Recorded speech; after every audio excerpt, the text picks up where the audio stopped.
आगे समझेंगे। आगे समझेंगे धातु। क्रिया के मूल रूप को धातु कहते हैं।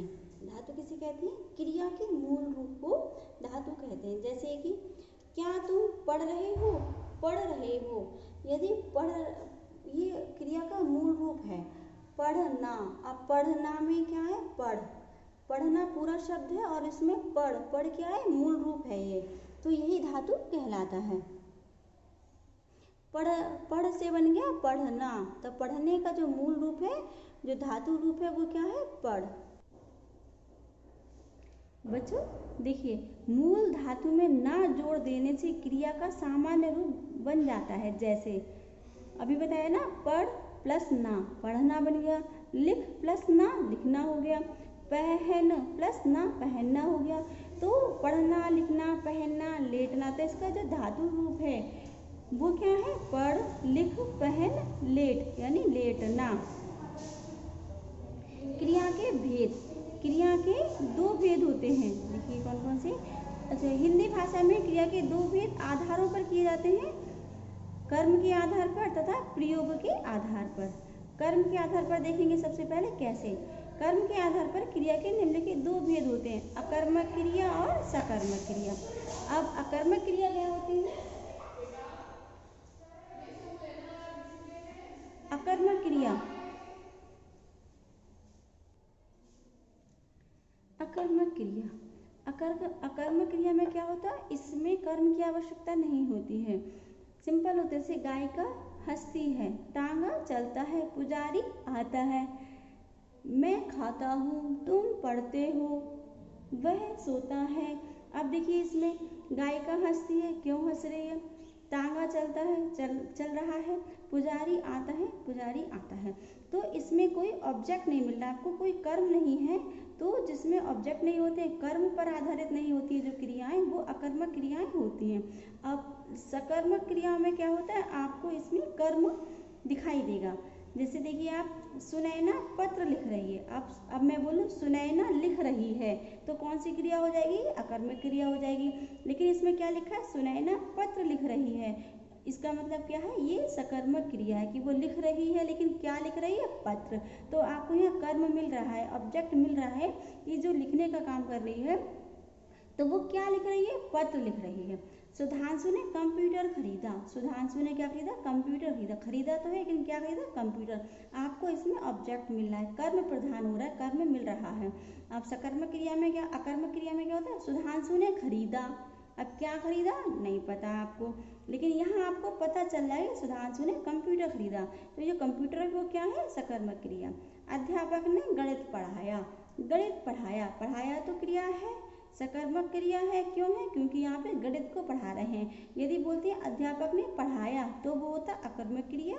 और जब यहाँ पे कर्म मिल रहा है, किसी चीज, किसी सब्जेक्ट को पढ़ा रहे हैं, तो वो है आपका सकर्मक क्रिया। आगे है आपका, देखिए सकर्मक क्रियाएं पुनः निम्नलिखित दो प्रकार की होती हैं। अब सकर्मक क्रियाएं भी दो प्रकार की होती हैं। एक तो होती है एक कर्मक क्रिया और दूसरी होती है द्विकर्मक क्रिया। अब एक कर्मक क्रिया में क्या होता है? जिसमें एक कर्म मिलेगा आपको।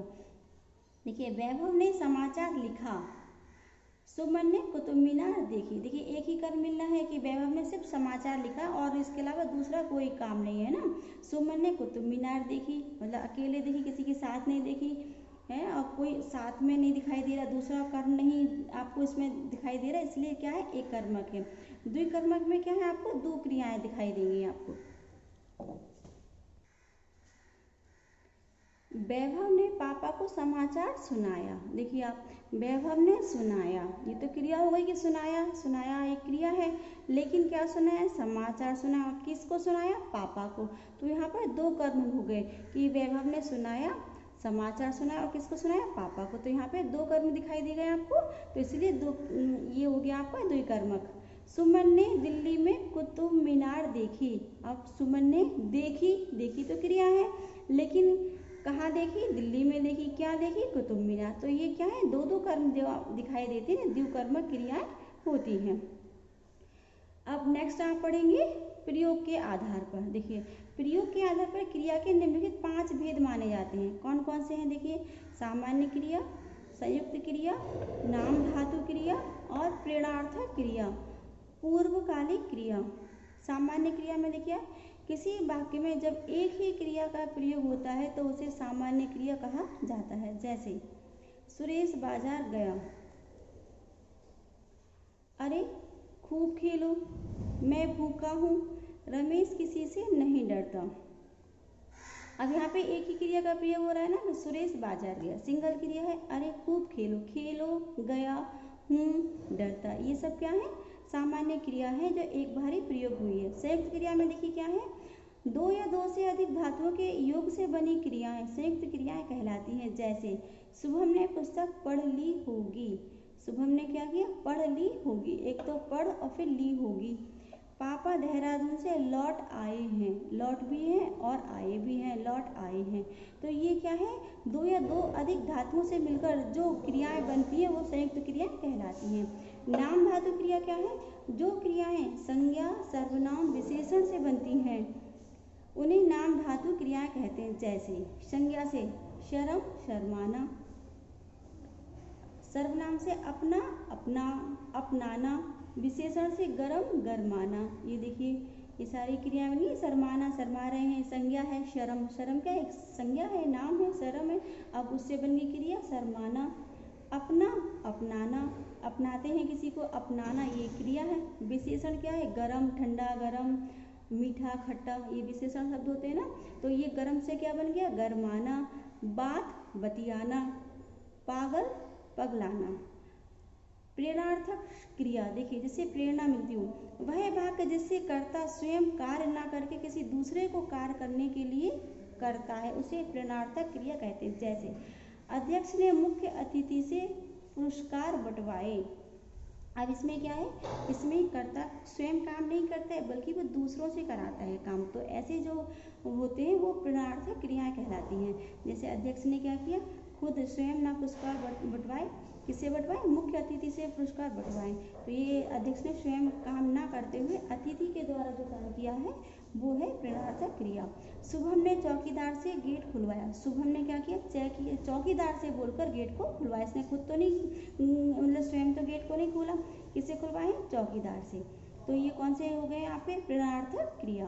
पूर्वकालिक क्रिया, वह क्रिया जिसका पूरा होना वाक्य की मुख्य क्रिया के पूरा होने से पूर्व पाया जाए,